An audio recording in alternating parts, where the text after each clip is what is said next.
back to the Alex at Bat podcast. I'm Jason. This is Alex. We are here to discuss Week 16 of the 2017 season that we are presently in, theoretically, of course. The first game that we're going to take a look at tonight is the Oakland Raiders versus the Philadelphia Eagles. The Eagles pulled out a 19-10 victory over the Seahawks. The Eagles pulled out a victory over the Oakland Raiders, 19-10. So what are some of the highlights in your eyes of this game, Alex? Is the defenses. They were the Eagles, I think, forced like 5 turnovers that game. They had 2 interceptions off of Derek Carr. Nice. I think that, the defense was the MVP this game. Putting pressure on Derek Carr, stopping the run with Marshawn Lynch. I think that, everything that you need to do in defense, they did. I think the thing that concerns you the most is the Eagles offense going into the postseason. They kind of looked a little lackluster in the beginning, but they kind of found their way up. This week, they took a step back, and they kind of looked a little sluggish on offense today. They didn't look great, but they did, make the plays to win the game. So I think that a lot of Eagles fans should be concerned for the postseason for sure. Yeah, it looked like the Eagles were depending most heavily on Zach Ertz with 9 receptions for an average of 9 yards a carry, although it was Jay Ajayi. Is that how you say his name? Jay Ajayi. Yeah, he was the one that scored the touchdown. So not a huge production, but it did look like, as you said, a defense-strong game by the Eagles, keeping Marshawn Lynch, obviously a very strong Super Bowl winning running back. Limited him to 95 yards, but I think the real story there was the 3.8 yard average that they kept him to per carry. He carried the ball 25 times. In another game versus another defense, that 25 carries might have translated into easily 100-plus yards. So, yeah, strong defensive showing by the Eagles. What else struck you about the game? Anything? I mean, quarterback-wise, Derek Carr, obviously 2 interceptions. With Foles with one interception. Okay, so a couple picks on both sides. Did the interceptions by the Eagles, were those turnovers, did they translate into touchdowns in the resulting possessions? No, they did not. Raiders scored 1 touchdown this whole game, and it showed how much this defense, they've improved this defense a lot. And now, this is the time where the defense has to be on their A game, because they need to help out this offense if they want to stay in games, because offense is, not playing well. They're not really finding, Nick Foles is kind of being he's kind of taking the short passes and stuff like that. You never, there's no, with Carson Wentz, you started to notice, it was a bunch of explosive plays, big plays down the field.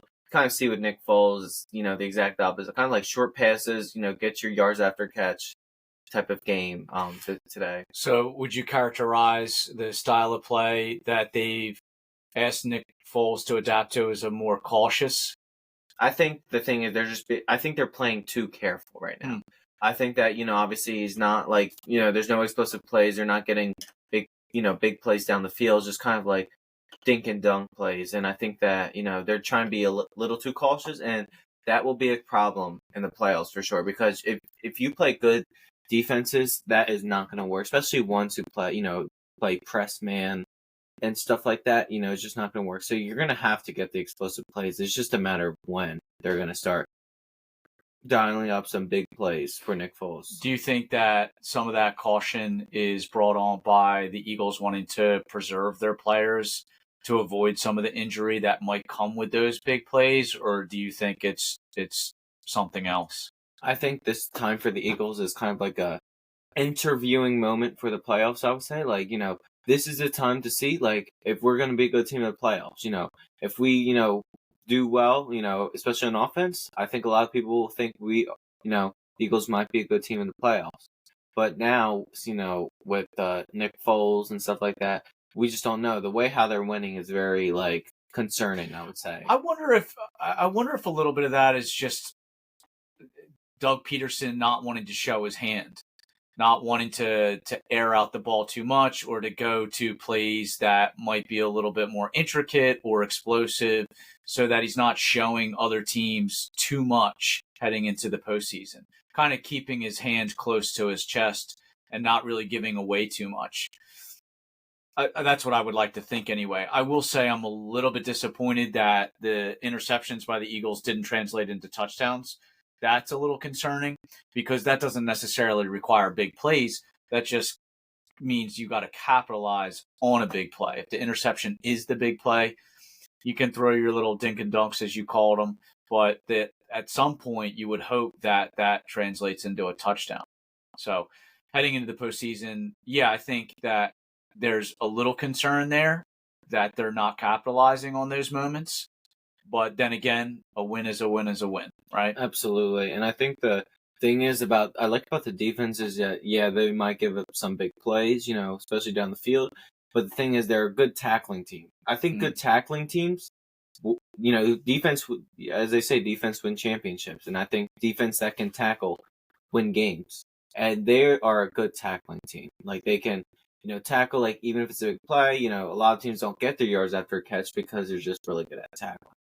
There are some moments even against the Raiders where, they missed a couple tackles, but, especially in the run game, they were on Marshawn Lynch. Like, he was not, making big plays in the run game because of that big Eagles defense. Or even if he did, it was like he fumbled the football. It was like one big play, I think it was, maybe like a 10-yard something game where Malcolm Jenkins came up and ripped that ball out.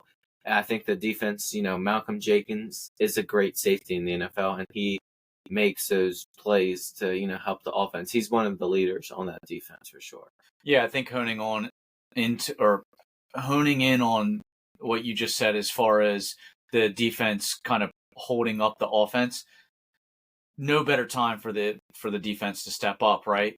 When you have your MVP candidate caliber quarterback in Wentz out for the season with the torn ACL, and then you have Foles coming in, who's no schlub in his own right, but I don't think he carries the expectations necessarily that Wentz does. Although now the expectation is moving forward, he's the guy.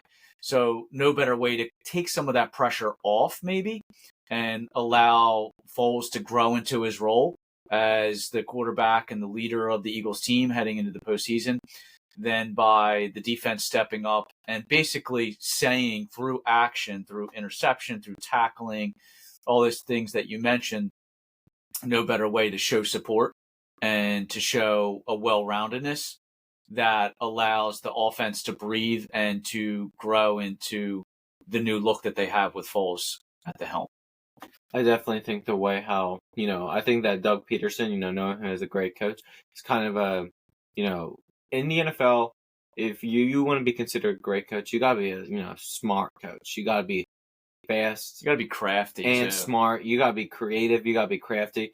And I think Doug Peterson, watching the film and stuff on Nick Foles, I think he's going to adjust the playbook accordingly to the way how he's been playing. They're going to try to get more comfortable in the system of the Eagles, the way how they run their offense.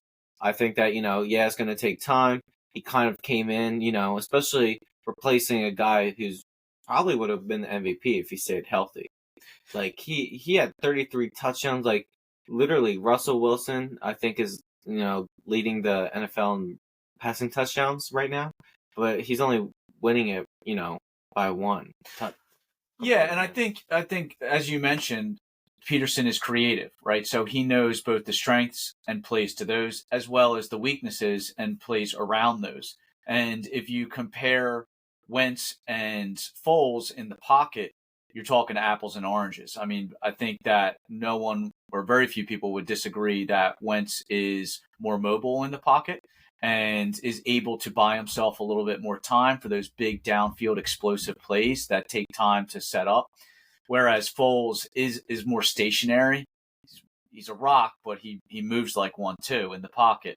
So those little screen passes and things like that, those are going to allow him to get rid of the ball quickly and to adjust to the pressure that's coming at him by solid defenses around the league. Absolutely, and especially it's hard to, Jason Peters is out for the year. Halapula Vaitai is their backup left Say tackle. that 3 times. Yeah, and it's it's a mouthful. It's a lot of vowels. Vowels too. So I would say is that, especially when you don't have your left tackle, Jason Peters, who's out for the year with the torn ACL, it's tough, especially coming in because Carson Wentz, he was playing fine without his left tackle and even some other playmakers on his team. But, especially when we have a new quarterback who really, almost like considered retiring, I think, after the 2015 season when he played for the Rams. Like, he was considered retiring. And then now all of a sudden, he's coming back. Like back in, after the Ram season, he was like, I don't know if I'm I don't know if I'm good for this. I don't know if I'm going to continue to do this. I don't even know if I really like it that much. But all of a sudden now he's getting the opportunity. He kind of felt a little bit more nervous that, now he has to prove himself again. This is an opportunity, especially, the pressure they're under too. If they win these next couple, if they, like this game too, like if they won this game, they get the number 1 seed. Like there's a lot on the line. Like this is like, most of the teams probably like win or die pretty much. Like that was the pressure they probably felt was win or die game. And I think that, especially when you really haven't played in a minute, it's kind of a little harder, to handle the pressure the right way, I would say. But Nick Foles, I think that, the good thing about the Eagles right now is even though they're not playing great, they're finding ways to win. Like that's the thing you can build up on. Like, okay, like, we are winning, even though we're nowhere close to where we want to be playing, like absolutely nowhere close. And I think that's a good sign going into the postseason because I think they're just going to get better from here. But I think there should be some concern because you're going to have to adjust the offense and the system like in a couple weeks before the playoffs. Next week, you probably don't have to worry about that much because, since they clinched the number 1 seed, they're probably going to rest their starters, get Nick Foles. He might let them get some reps in here and there, but they're going to try to rest them so they can stay healthy because if you lose Nick Foles, the last game, that's a problem because you have to get your third stringer. You're going deep into the roster. You have to go deep in the roster. You got to evaluate and you got to sign some players, which is hard